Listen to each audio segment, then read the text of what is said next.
good evening. You are watching HumSub.TV. Let's begin the news bulletin with the top news. Chief Justice of Pakistan, Justice Mia Saqib Nisar, took suo motu notice on Tuesday of the acquittal of Shah Hussain, who was earlier convicted for stabbing Khadija Siddiqui several times. The Chief Justice of Pakistan is to hear the case on June 10th at the Supreme Court Lahore Registry and has summoned all the record of the case from the Lahore High Court. On Monday, the Lahore High Court's Justice Ahmed Naeem had acquitted Hussain, giving him benefit of doubt.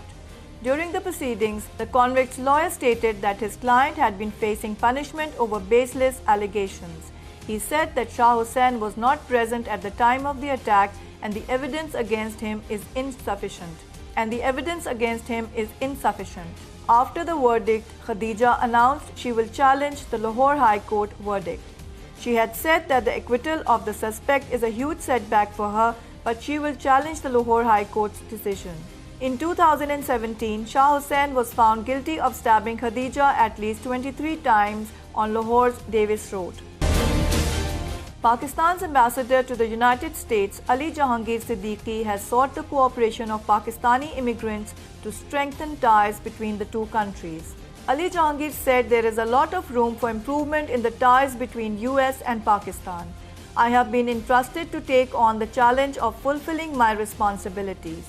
He further remarked that the members of both the countries will work together to achieve our common objectives, adding that he trusts Pakistani community for the fulfillment of their responsibilities. Ali Jahangir Siddiqui, who took the charge on May 30th, has written a letter to the Pakistani immigrants living in the United States and sought their help to improve the relations between US and Pakistan. Siddiqui has replaced outgoing Ambassador Azaz Chaudhry, the former Foreign Secretary who served as Pakistan's envoy to the US before his retirement last month. Siddiqui has to present his credentials to US President Donald Trump in the coming weeks to be fully operational to perform his duties. Social activist Gul Bukhari returned home later Tuesday night after she went missing for several hours in Lahore. Maryam Nawaz, daughter of former Prime Minister Nawaz Sharif, remarked, "It was extremely disturbing and the worst kind of oppression. I hope better sense prevails and she returns unharmed. This is simply not acceptable." Her husband Ali Nadir told that Gul Bukhari was on her way to a TV news station in Lahore where she was to appear as an analyst on a late-night show when she was stopped. Her family and other social activists also registered a case with the police at that time. The Committee to Protect Journalists said it was alarmed by the report and called on police to ensure her return. The watchdog tweeted that Pakistani journalists have seen enough tragedy. Gul Bukhari, who is also a political analyst, the news of her detention caused a commotion on social media. However, she returned home soon. At least 4 people, including 2 minors, were killed and 17 injured in the wake of a fierce dust storm that hit Lahore on Tuesday. Dust storm followed by rainfall hit Lahore, breaking the long heat spell. The storm disrupted electricity of the residential areas.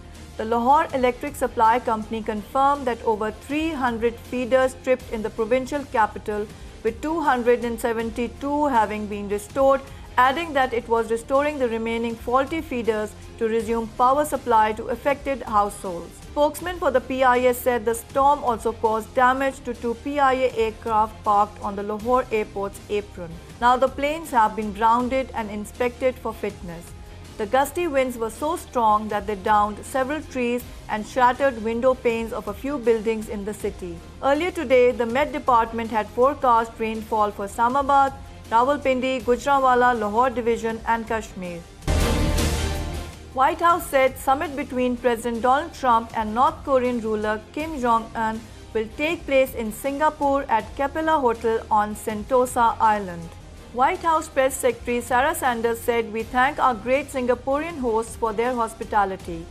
The June 12 meeting will be the first between sitting leaders of each country and will focus on denuclearization of the Korean Peninsula." Sources said American diplomats had picked the island resort, which is connected to the Singapore main island by a single causeway that can be easily closed off to traffic. Singapore authorities marked out a part of the island surrounding the Capella Hotel, a special security zone on the days around the June 12th summit. According to a posting on the Government Gazette, weapons, flares, loud hailers, sound systems and banners will be banned in the special zone, with police allowed to conduct body searches on those entering the area. Iran said it has launched a plan to boost uranium enrichment capacity. Head of the Iranian Atomic Energy Organization Vice President Ali Akbar Salehi said, if conditions allow, maybe tomorrow night at Natanz, we can announce the opening of the Center for Production of New Centrifuges. What we are doing does not violate the 2015 nuclear agreement, specifying this was just the start of the production process and does not mean that we will start assembling the centrifuges. Under the 2015 nuclear agreements that Iran signed with world powers, it has the right to build and test certain centrifuges, though detailed restrictions exist on the first 10 years on the types and quantities of the machines. The International Atomic Energy Agency confirmed that it had received a letter from Iran that outlined Tehran's plans. At least 192 people are missing and 75 are dead as a result of the explosion of the Fuego volcano in Guatemala. Rescue work was disrupted when a new eruption sent hot gas and molten rock streaming down the volcano's south side. More than 1.7 million people have been affected by eruption, with more than 3,000 evacuated. Villages on the slopes were buried in volcanic ash and mud. The director of Guatemala's Disaster Prevention Agency said that local residents had received training in emergency procedures but were not able to implement them because the initial volcanic activity happened too fast. Rodriguez, one of the victims, said her both parents, brother and sister-in-law and their children died when the Fuego volcano erupted. I saw the children's bodies, she said, between sobs. They were huddled together in the bed, like they were trying to hide from what was happening. We now have an accounting with names and towns where people have gone missing. The Pakistan Stock Exchange records 434 points gained, fueled by new finance minister's appointment.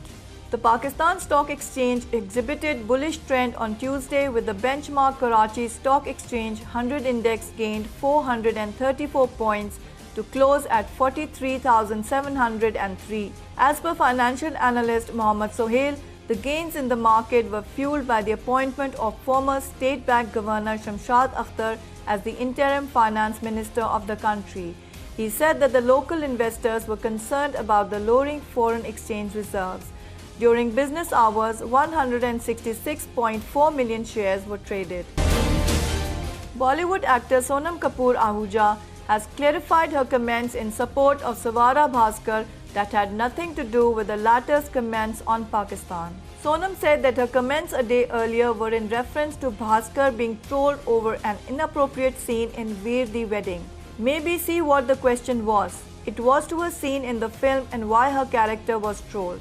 Sonam tweeted that my defense of her has nothing to do with her comments on Pakistan. Get your fact right and stop trying to spread mischief and hate. A day earlier, Sonam had spoken in support of her Veer the Wedding co-star after the latter was severely criticized for her ill-informed comments on Pakistan and for an inappropriate scene in the film. Pakistan women's team beat Sri Lanka by 23 runs in the Women's 2020 Asia Cup. Batting first, Pakistan put up a target of 137 runs, which included 60 not out by captain Bisma Maroof and a 38 of 34 balls by Nahida Khan. Pakistan and Sri Lanka have both now won 2 of their 3 games, but Sri Lanka is placed above Pakistan on the points table because of a superior net run rate. Pakistan's next game will be against Malaysia tomorrow. And finally, the weather. Very hot and dry weather is expected in most parts of the country. However, rain thunder shower with gusty winds is expected at few places in northeast Balochistan, Rawalpindi, Gujranwala, Lahore divisions and Kashmir. And that's the news for today. For more news and analysis, keep watching HumSub.TV.